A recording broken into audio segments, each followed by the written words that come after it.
ମା ଟିକେ ତୁନି ହ। ଭାଇ ଗଲା ବେଳକୁ ତୁ ଏମିତି କନ୍ଦାକଟା କଲେ ତାର ଅମଙ୍ଗଳ ହବନି?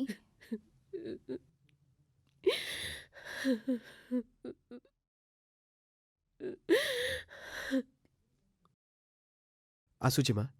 କେଶବ ସିଆଡ଼େ ବାଟରେ ମୋତେ ଅପେକ୍ଷା କରିଥିବ। ଜଲ୍ଦି ଯାଇ ଷ୍ଟେସନରେ ପହଞ୍ଚିବାକୁ ପଡ଼ିବ।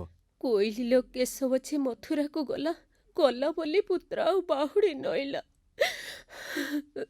ମା, ତୁ ଏ କ'ଣ କହୁଛୁ? ଏଇ ଗାଁର କେତେ ଭେଣ୍ଡିଆ ପିଲା ସୁରତ କଲିକତା ଦାଦନ ଖଟିବାକୁ ଯାଇ ଆଉ ଫେରୁନାହାନ୍ତି। ଲୋକେ କହୁଛନ୍ତି ସେମାନେ କୁଆଡ଼େ ସେଠି ଘର କରି ରହିଲେଣି। ଏ କଥା କ'ଣ ସତ? ହେ ବାବା, ତତେ ଛାଡ଼ି ମୁଁ ଜୀବନ ଧରି ରହିପାରିବିନି ରେ। ମରିଯିବି ମୁଁ।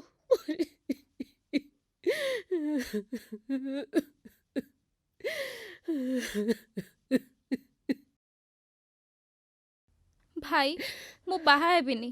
ତମକୁ ଛାଡ଼ି ଏ ଘର ଛାଡ଼ି ମୁଁ କୁଆଡ଼େ ବି ଯିବିନି।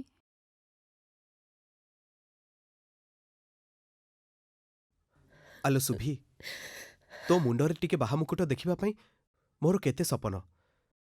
ତୋ ପାଇଁ ଭଲ ଘର, ଭଲ ବର ସାଙ୍ଗରେ ବାହା କରେଇ ପାରିଲେ ମୋ ସପନ ପୂରା ହବ। ଆଉ ସେଥିପାଇଁ ବହୁତ ଟଙ୍କା ଦରକାର। ଆଉ ସେଗୁଡ଼ା କ'ଣ ଏ ଗାଁରେ ରହି କରିହବ? ଏ ଗାଁରେ କ'ଣ କିଛି କାମ ନାହିଁ ଯାହାକୁ କରି ତୁ 2 ପଇସା ରୋଜଗାର କରିପାରିବୁ? କ'ଣ କରିବି ମା? ପାଣି ଅଭାବ ଯୋଗୁଁ କ୍ଷେତରେ ଫସଲ ନାହିଁ। ମାଟି ସବୁ ଆଁ କରି ରହିଛି।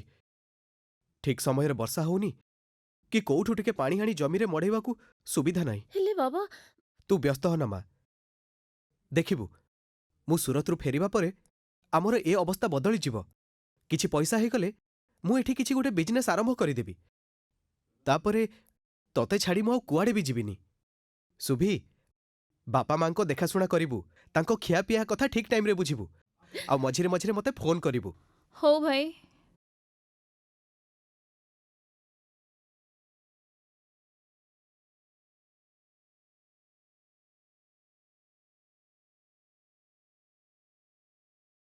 ବାପା, ମୁଁ ଆସୁଛି। ବାପା, ତମେ ଯଦି ଏମିତି ଭାଙ୍ଗି ପଡ଼ିବ ତାହେଲେ ଏମାନଙ୍କୁ ସମ୍ଭାଳିବ କିଏ? अरे ଯାହାକୁ ଦିନେ ନ ଦେଖିଲେ ପେଟକୁ ଦାନା ଯାଏନି, ତା ବିନା ଆମେ ରଜ ନୂଆ ଖାଇ କେମିତି ପାଳିବୁ ରେ? ବାପା, ମୁଁ କ'ଣ ସବୁଦିନ ପାଇଁ ଯାଉଛି? କିଛି ପଇସା ରୋଜଗାର କଲେ ପୁଣି ଫେରି ଆସିବି। ଆପଣ ଜମା ବ୍ୟସ୍ତ ହୁଅନ୍ତୁନି।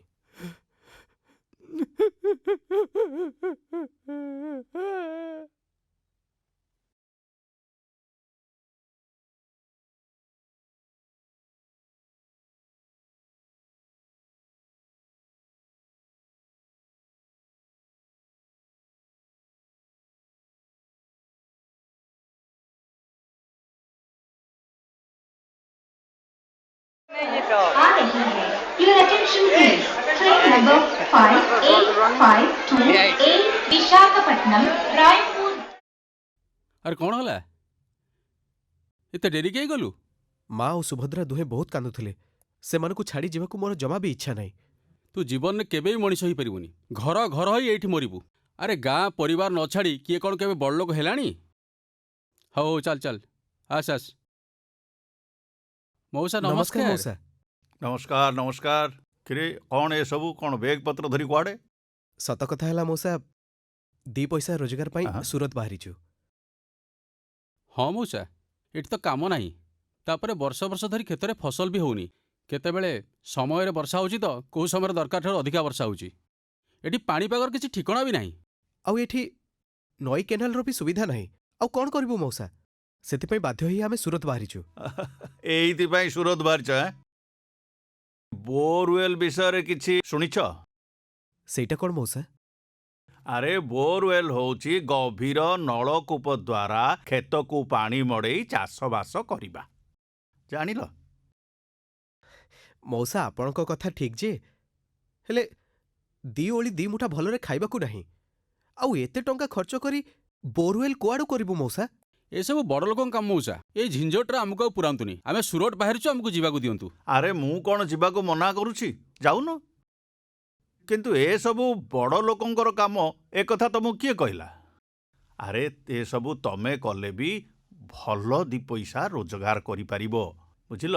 ଆଁ ମାନେ ଆରେ ବାବା, ମୁଁ ଜାଣୁଛି ଏଥିପାଇଁ 3-4 ଲକ୍ଷ ଟଙ୍କା ଦରକାର। ଜମା ବ୍ୟସ୍ତ ହେବାର ନାହିଁ। ସରକାର ସେଥିପାଇଁ ଗୋଟେ ଯୋଜନା କରିଛନ୍ତି ପରା। ତମକୁ ମାତ୍ର 20,000 ଟଙ୍କା ଜମା ଦେବାକୁ ପଡ଼ିବ। ତମ ପାଇଁ ସରକାର ବୋରୱେଲ୍ କରେଇଦେବେ। ଆଦିବାସୀ, ହରିଜନ, BPL କାର୍ଡ ଯେଉଁମାନଙ୍କ ପାଖରେ ଅଛି ମାତ୍ର 10,000 ଟଙ୍କା। 10,000 ଟଙ୍କା ଜମା ଦେଲେ ପରା ସରକାର ବୋରୱେଲ୍ କରେଇ ଦେଉଛନ୍ତି। ଆପଣ ସତ କହୁଛନ୍ତି ମଉସା? ହଁ, ମିଛ କାହିଁକି ମୁଁ କହିବି? ଆରେ ତୁ କ'ଣ ମୋ ଅବସ୍ଥା ଦେଖିନୁ? ମୁଁ ପରା ୟାକୁ ହିଁ କରିକି ମୋର ଅବସ୍ଥା ସୁଧୁରିଲା। କେଶବ, କ'ଣ କହୁଛୁ ତୁ? ତୋର ଭାଇ ଯାହା କରିବାର କଥା ତୁ କର। ମୋର ଆଉ ସେ ଝିଞ୍ଝଟରେ ପଶିବାର ନାହିଁ। ଆରେ ବାବୁ, ଝଞ୍ଝଟ ବୋଲି କାହାକୁ କହୁଛ? ଏବେ ବର୍ଷକୁ ଥରୁଟିଏ ବି ଭଲକିରି ଫସଲ କରିପାରୁନ। ପାଣି ଯଦି ଠିକ୍ ଭାବରେ ମାଡ଼େ ତେବେ ବର୍ଷ ସାରା ପାଣି ମାଡ଼ିଲେ ତମେ ଠିକ୍ ଭାବରେ ଫସଲ କରିପାରିବ। ତମେ ଖାଲି ରବି ଫସଲ, ଖରିଫ ଫସଲ ସାଙ୍ଗକୁ ଆଖୁ, ଆଳୁ ଏସବୁ ବି କରିପାରିବ।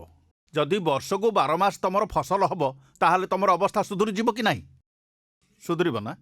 ଶୁଣ ବାବୁ, ସେ ସୁରଟ ଯିବା କଥା ଛାଡ଼।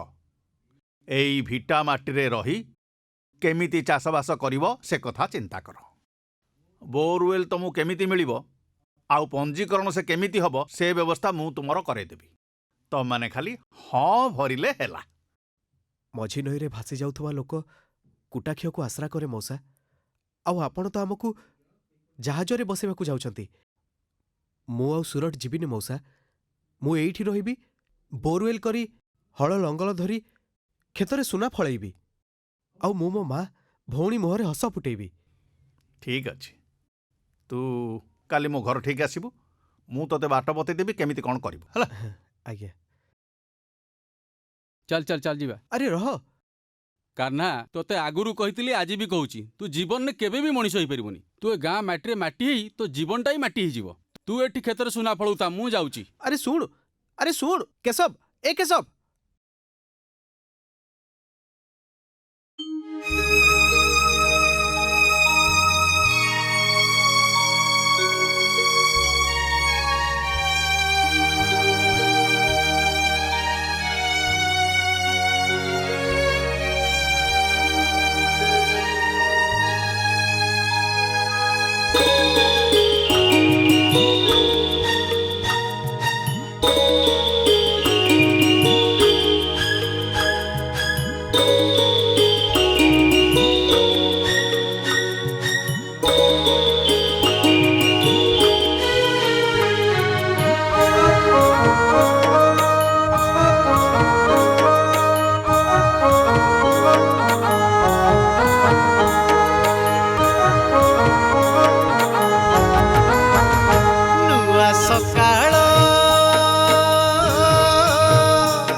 ସକାଳ ନୂଆ ସପନ ନୂଆ ଆଶା ନେଇ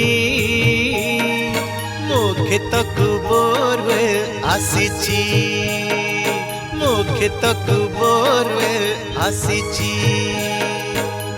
ସପନ ମୋର ସତ ହୋଇଛି, ସପନ ମୋର ସତ ହୋଇଛି। ମୋ କ୍ଷେତ ଆଜି ପୁରି ଉଠିଛି।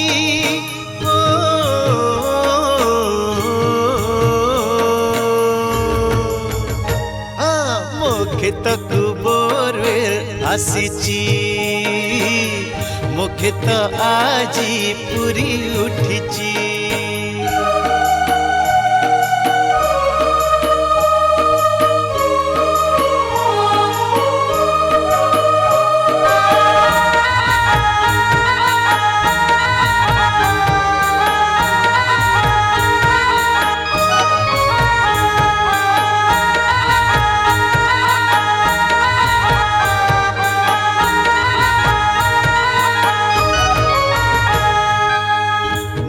জীবন নূয়া সন্ধান নূয়া যোজনাକୁ নেই মন হসুচি।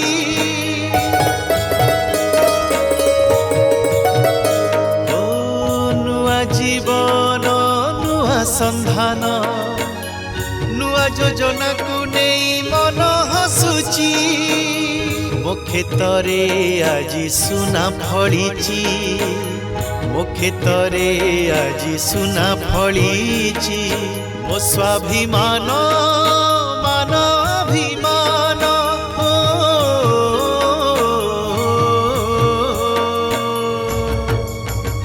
হ্যাঁ আজি মু ফেরি পাইছি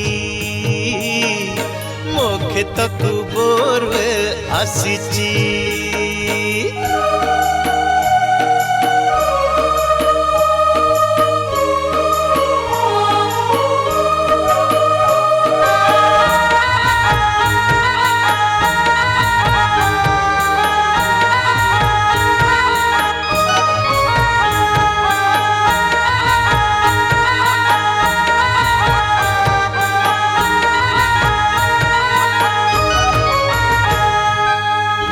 জগড়ে আজি হইলি ঠিয়া পরকু আসরা করিবি কিয়া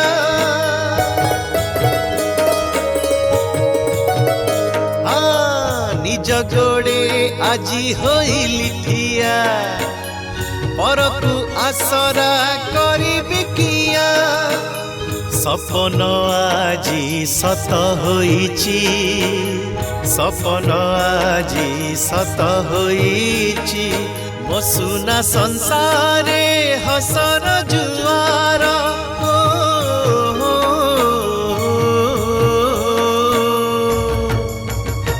ଆରେ ଖୁସିରେ ଖେଳି ଯାଉଛି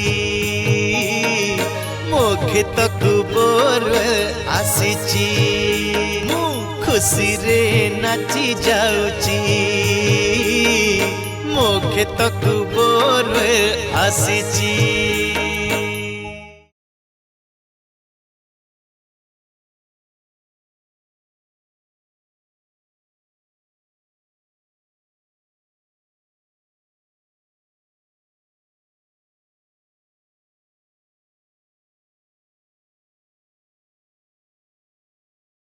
ନମସ୍କାର ମଉସା। ଆୟୁଷ୍ମାନ ଭବ ବେଟା, ଆୟୁଷ୍ମାନ ଆପଣ ଭବ। ସତରେ ମୋ ପାଇଁ ଭଗବାନ ହେଇ ଆସିଛନ୍ତି ମଉସା। ଆଉ ଆପଣଙ୍କ ପାଇଁ ମୁଁ ଏ ଗାଡ଼ି କିଣିପାରିଛି, ଛାତ ଘର କରିଛି, ଆଚ୍ଛା, ଭଲ ଖାଇ ଭଲ ପିନ୍ଧୁଛି, ଆଉ ଭଉଣୀର ବାହାଘର ଗୋଟେ ଭଲ ଜ୍ୱାଇଁ ସହିତ କରେଇଛି। ବାଃ। ଏ କେବଳ ଆପଣଙ୍କ ପାଇଁ ମଉସା, କେବଳ ଆପଣଙ୍କ ପାଇଁ। ଆରେ ମତେ କାହିଁକି ଅଯଥାରେ ପ୍ରଶଂସାରେ ପୋତି ପକଉଛୁ ବାବା? ଏ ସବୁ ସମ୍ଭବ ହେଇଛି ସରକାରଙ୍କର ବୋରୱେଲ୍ ଆଉ ଉଠା ଜଳସେଚନ ଯୋଜନା ପାଇଁ। ସରକାରଙ୍କର ଏମିତି ଅନେକ ଯୋଜନା କାର୍ଯ୍ୟକାରୀ ହେଉଛି, କିନ୍ତୁ ଲୋକମାନଙ୍କ ପାଖରେ ଠିକ୍ ଭାବରେ ପହଞ୍ଚି ପାରୁନାହିଁ। ଯେମିତି ବିଜୁ କୃଷକ ଯୋଜନା, ଉଠା ଜଳସେଚନ ପ୍ରକଳ୍ପମାନ ତିଆରି କରାଯାଇ କୃଷକମାନଙ୍କର ଉପକାର କରାଯାଇପାରିବ। ପୁରାତନ ଗୋଷ୍ଠୀ ଉଠା ଜଳସେଚନ ପ୍ରକଳ୍ପମାନଙ୍କର ପୁନରୁଦ୍ଧାର କରାଯାଉଅଛି, ଯେମିତି ଜଳନିଧି ଯୋଜନା। ଏମିତି ଅନେକ ଯୋଜନା ଅଛି। ଏହିସବୁ ଯୋଜନାମାନଙ୍କୁ ଲୋକମାନଙ୍କ ପାଖରେ ପହଞ୍ଚାଇବାର ଦାୟିତ୍ୱ ହେଉଛି ଆମମାନଙ୍କର, ନୁହେଁ କି? ସେସବୁ ଯୋଜନାରେ ମୁଁ କ'ଣ ସାମିଲ ହେଇପାରିବିନି? ଆରେ କେଶବ, ଆରେ କେଶବ, ତୁ କେତେବେଳେ ଆସିଲୁ? ଆଉ ସବୁ ଭଲ ତ? ତମମାନଙ୍କ କଥା ନ ମାନି ମୁଁ ବହୁତ ବଡ଼ ଭୁଲ କରିଛି ରେ। ମାଲିକ ପାଖରେ କାମ କଲି, ପଇସା ମାଗିବାରୁ ମୋତେ ମାଡ଼ ମାରିଲା। ଭଲରେ ଦିଓଳେ ଦିପଟା ଖାଇବାକୁ ବି ଦେଲାନି।